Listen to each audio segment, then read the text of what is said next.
દીકરા, ગીતાજીના 7મા અધ્યાય સિવાય મને કોઈ મુક્ત કરી શકશે નહીં. ન તીર્થ, ન દાન, ન તપ કે ન યજ્ઞ. માત્ર ગીતાજીનો 7મો અધ્યાય જ પ્રાણી વગેરે દુઃખને દૂર કરનાર છે.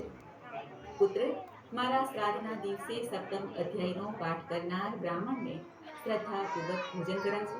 એનાથી નિસંદેહ મારી મુક્તિ થઈ જશે.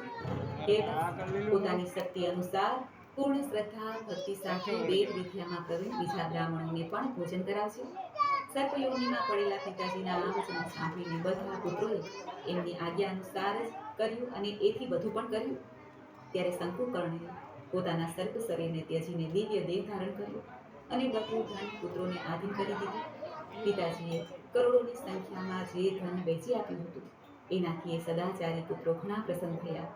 એમની બુદ્ધિ ધર્મમાં પરોવાયેલી હતી, માટે એમણે બાવડી, કૂવો, પોખર, યજ્ઞ અને દેવ મંદિર બનાવવા માટે ધનનો ઉપયોગ કર્યો તથા અન્ય ક્ષેત્ર પણ બનાવડાવ્યું.